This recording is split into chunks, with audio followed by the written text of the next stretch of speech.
Okay. Basi katika shughuli za mawindo tu ndo sehemu ambayo tuliishia, na binti alikuwa ndo mtu ambaye ameweza kushinda kwa siku ya leo. Anasema lakini kwa wakati mwingine sihitaji mtu asogee kwenye njia yangu kwa sababu itanifanya nijisikie vibaya zaidi. Bwana alikuwa analeta kamdomo zaidi. Binti aliweza kuweka mshale na kuvuta, kisha fasi kamtupa mtu huyo. Lakini anapozidi kulalamika, bibi akamwambia leo nimekusaidia tu kwa sababu wewe ni anko wangu, japokuwa ulikuwa uonekani kama ni mtu ambaye unahitaji kupata msaada kwangu. Aliweza kumua nyoka mkubwa sana ambaye angeweza kumzuru mtaalamu.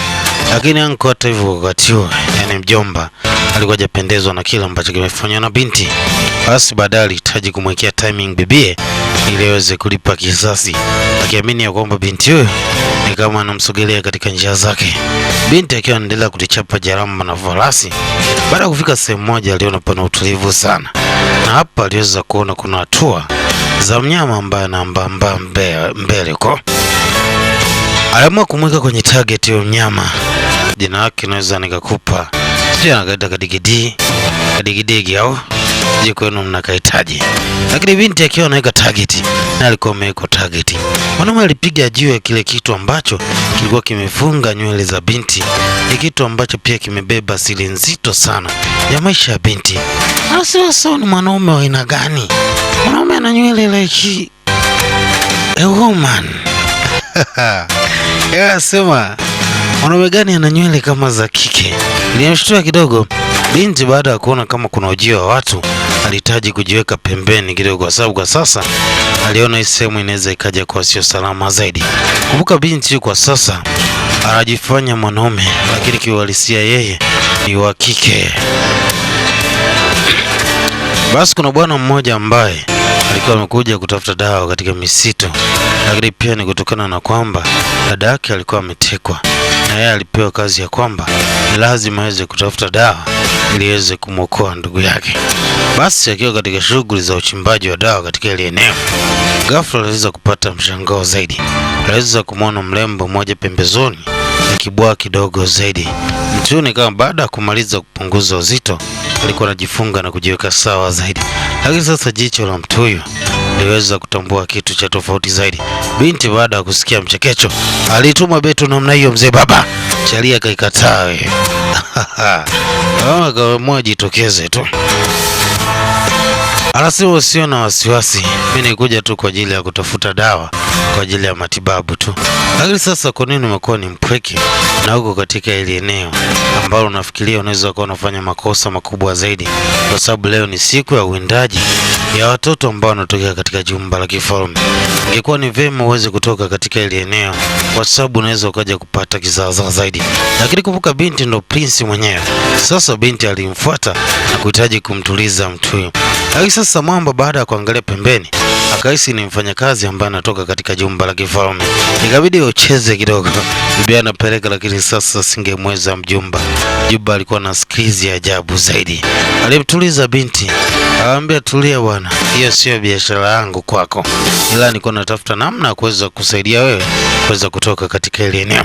Sasa upande wa pili wa mjomba anazidi kumtafuta binti ni wapi ambako ameelekea.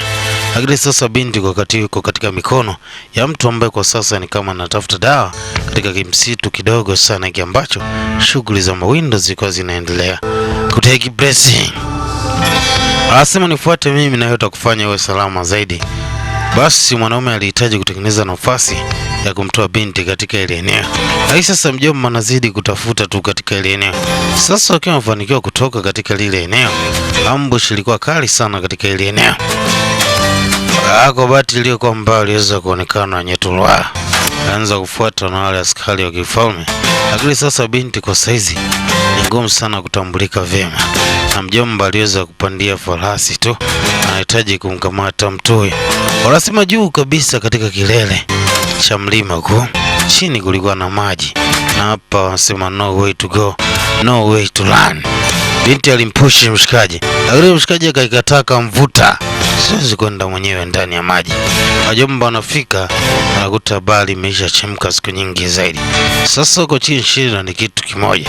Huyu bwana mdogo kwenye swala la kuogelea ana shida sana, lakini binti, kumbuka, tangia mdogo, yani binti Dami ni fundi sana wa masuala ya kuogelea.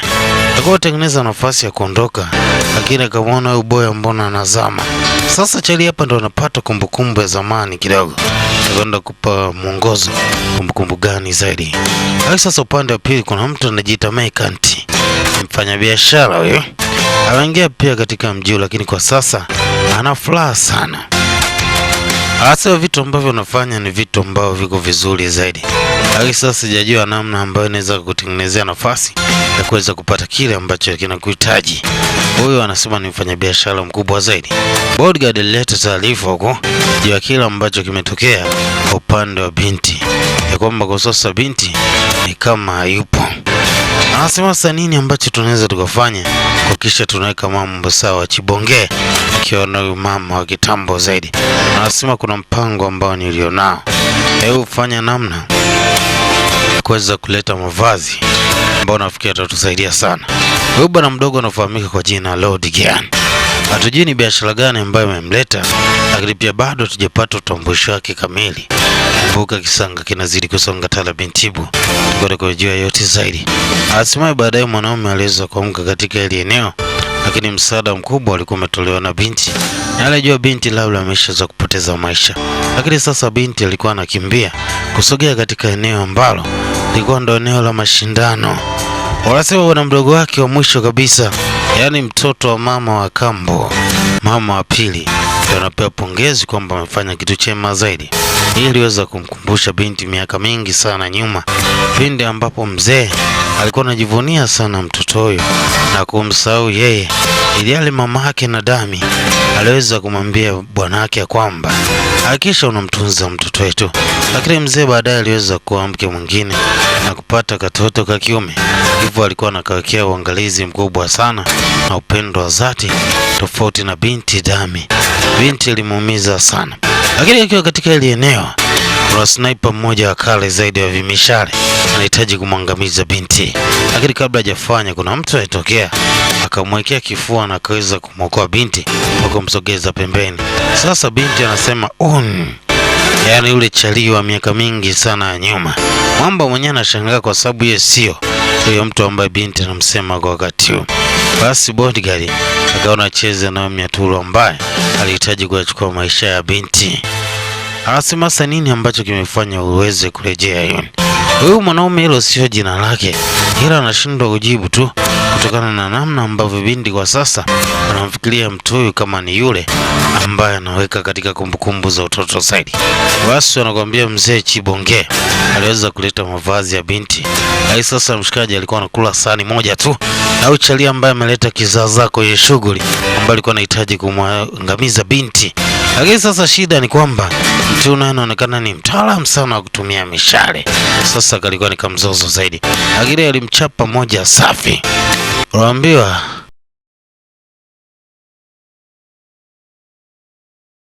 okay, tunaanzia pale ambapo tuliishia. Sasa mjomba alikuwa anatafuta nani ambaye ameleta kizaazaa, lakini pia babu kuna kitu alikiona kiko sawa, akaona kwa sasa mjukuu wake ananyanyasika zaidi. Lakini sasa binti alikuwa ametulia na alikuwa na kauli ya kuongea juu ya chochote kile, kwa sababu alijua mtu ambaye analeta mchezo ni mamake wa kambo, anasababisha hapa michezo, na yeye aliamua kulifinyia ile jambo kwa ndani tu, alitunza kwa sababu anajua nani ambaye anatengeneza nafasi za kumweka katika hali ya hatari zaidi. Anasema lakini kwa wakati huu ndakisha na mlinda mjukuu wangu na kucheza na wale wote ambao watengeneza hatari kwa mjukuu wangu. Ilikuwa ni maneno ya mzee tu. Lakini sasa mfalme kwa wakati huu anahitaji kutoka katika mashindano ambayo ilikuwa ni shughuli za uwindaji tu. Lakini kuna mjumbe ambaye analeta taarifa kwamba yule mtu ambaye alikuwa anahitaji kumwangamiza binti ameweza kumkuta akiwa ameweza kupoteza maisha. Lakini huyu hapa mjomba baada ya kuangalia tu aliona huyu mbona kama sio huyo. Lakini sasa mtu ambaye alikuwa ameshambulia binti alikuwa na kidani fulani ambacho miongoni mwa memba ambao wanapatikana katika jumba la kifalme.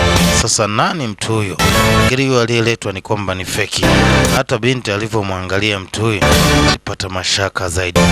Asema basi tuamini kwenye hiki na tufanye uchunguzi wa kina sana kwamba nani ambaye alikuwa anataka kusababisha balaa binti yako mzee. Basi The King alikuwa anahitaji kuondoka. Ilikuwa sasa binti ana mambo mengi sana katika kichwa chake. Anasema watakuwa ni watu wa Queen, wanataka kuniangamiza mimi. Lakini sasa na Mbabu ameshagundua kwa sasa mjukuu wake atakuwa katika hali ya hatari zaidi. Basi majira usiku Charlie amerejea kule ambako dada yake ambaye anafahamika kwa jina la Yongjin kuja kuleta dawa ili iweze kuachiwa na kuweka sawa zaidi. Anasema kama hataweza kutokea mtu ambaye anatakiwa alete dawa kwa ajili ya matibabu, utaweza kuweza kupoteza maisha. Sitakuwa na muda wa kuweza kukuonea huruma tu. Hadi sasa kuchukua muda Charlie anarejea. Anasema usifanye hicho ambacho nafanya. Kwani kila kitu tumekiweka sawa zaidi kutokana na namna ambavyo tulikuwa tumekubaliana. Basi aliweza kumpatia bibi dawa. Anasema nitakuamini vipi? Nguvu ya dawa iko kwenye pale imani ambapo utaweka. Kwa swala kuniamini mimi sijui. Kila anachoamini nimekuletea dawa sahihi zaidi. Mtu yule alikuwa na upendo sana na binti kwa sababu kwa sasa ni kama mdogo wake tu. Lakini pia binti ambaye alikuwa amemteka alijisikia vibaya zaidi. Hadi sasa upande wa pili katika kitengo department Palace wanamuita Grand Mother. Binti yuko kwa bibi yake anatoa juu ya kile ambacho kilitokea. Hadi sasa bibi yake kuna namna ambayo anaona mambo hayajakaa sawa zaidi. Anasema kwa wakati huo ndio utengeneze nafasi ya kuweza kujilinda tu kwa sababu zinaonekana zinaweza zikaja kwa njia ngumu sana katika maisha yako ya baadaye. Yeye mpaka sasa ni kwamba hana muda wa kuongea na mtu. Kuna kitu ambacho kinazunguka katika akili yake. Hata hivyo mamake wa kambo alijaribu kuongea maneno mengi sana. Lakini binti alisema kiongozi ambaye yuko katika future hili taifa, yani kiongozi wa baadaye ni mimi tu kutokana na dalili na miongozo yote ambayo inanitaka ije niweze king. Ilikuwa ni kama kijembe. Aisha anashangaa mama anakuaje? Mbona anakuwa ni kama mtu mwenye roho mbaya zaidi? Binti anatoka pale akiwa sasa na vijakazi wake wawili. Wanasema tuna mashaka juu ya kile ambacho kimetokea kule. Na kuna wakati mwingine kutokana na matamshi ambao wanasema haiwezi kutengeneza muunganiko kwa kumaliza kile ambacho kipo kwenye akili yako. Lakini binti aliwaza ya kwamba lazima mtu huyo ambaye alihusika katika hili swala alikuwa ni mamake wa kambo. Rasma hata hivyo najua tu Prince ndo Queen ndo aliyehusika katika mambo yote haya. Kwa hiyo sina mashaka zaidi. Binti anatembea kwa kulinga zaidi. Lakini kumbuka ni Damie. Huyu ni wa kike lakini wanaojua siri hii na watu wachache sana katika jumba la kifalme. Kwa binti anapunguza uzito na kujiweka sawa zaidi. Mama anasema lakini kuna mtu ambaye anaonekana walikuwa naye. Vipi habari ya yule mtu? Bien ndo akumbuka ule mchakato kijana ambaye alimpatia msaada. Anasema yule alikuwa ni mtu ambaye ameenda kuchimba dawa. Hivyo sidhani kama kuna nafasi ya kuweza kusogeza hatua zangu kwenda kukabiliana na mtu huyo.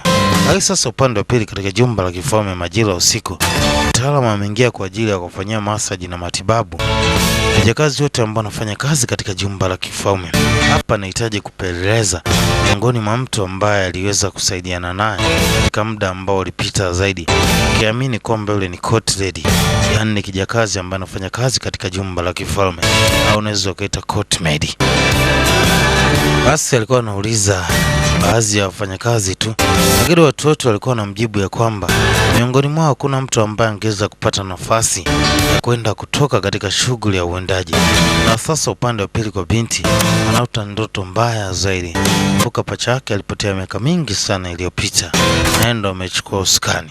Pacha yake alikuwa ni wa kiume, yeye ni wa kike, na kuna siri ambayo imejificha walichukua nafasi ya wanaume, yeye ni mwanamke. Hapa picha nzee episode ya kwanza. Kirukia utakumbua zaidi. Basi Charlie alifika akasema, naona hujisikii vyema. Hebu achana naye biashara kupumziki. Lakini ghafla binti alimpunja na kumweka pembeni. Anasema nimemwona mtu yule. Sasa mtu yule ni nani? Binti aliweza kumwona kijana ambaye Mwajila mchana aliweza kumpatia msaada katika eneo la poli. Kwa sasa anajiuliza nini ambacho amefuata katika jumba la kifalme. Kwa sasa anahitaji kumshenyenta mtu huyo. Ili sasa mwamba akiwa anatoka, bahati ambayo ilikuwa ni kama nzuri, akutana na askari ambao alikuwa anawekeana michongo zaidi. Anasema juu ya mwanamke kijakazi ambao anamtafuta Sidhani kama unaweza kumpata kwa nafasi hiyo ambayo unafikiria. Chalia alimpa kamlungula kidogo tu kumpoza mtu huyo, na hapa mwamba anatengeneza njia kuweza kumtoa Chalia katika Paris. Basi Chalia alivunga mvungo, akaruka akajibana pembeni kwa sababu alijua kuna watu wanakuja. Wanasema Chief Go, ni nini ambacho unafanya katika wakati huu katika jumba la kifalme? Mzee alikuwa na cha kujibu, lakini sasa mwamba alipobana nyuma yuko binti. Anahitaji kujua mtu ni nini ambacho kimemleta katika ile hapa jumba la kifalme. Basi mtu naye ana habari na historia yake ya nyuma zaidi. Huyu mwamba sisi tunamfahamu kwa jina la Yon. Yule Chalia ambaye aliondokaga miaka mingi sana kwenda kusoma na sasa amekuwa mtu mzima zaidi, lakini binti ni kwamba bado hajamtambua mtu huyo. Sasa aliamua kumfuatilia kwa kina zaidi mtu huyo ili aweze kujua ni wapi ambapo anaelekea, kwa sababu kuna kitu anahitaji kukitambua kwa mtu huyo. Basi mambo yafika katika eneo moja hivi. Ile eneo lilikuwa lina kumbukumbu kubwa sana kwa binti ambaye anafahamika kwa jina la Dami, kwani eneo ambalo lilikuwa la siri sana. Na hapa alikuwa anapajua watu wawili tu, yaani baina ya binti Dami kijana ambaye alikuwa ni mdogo sana, yaani Un. Sasa binti alimweka kwenye target, lakini anakumbuka kuna maneno ambayo anasema kwamba tafadhali nisamee mimi. Hii ni kumbukumbu ya lini? Basi kuna mtu mmoja ambaye aliwezeka kugundua, kijakazi mmoja aligunduaga kwamba binti ni wa kike wakati alikuwa anaigiza nafasi ya wanaume. Basi mamake aliweza kumwambia kitu kimoja tu, kwa sababu huyo ameshaweza kutambua utambulisho wako, ni vema uweze kummaliza. Na sio huyo tu, kwa mtu yoyote ambaye atatambua utambulisho wako lazima ummalize.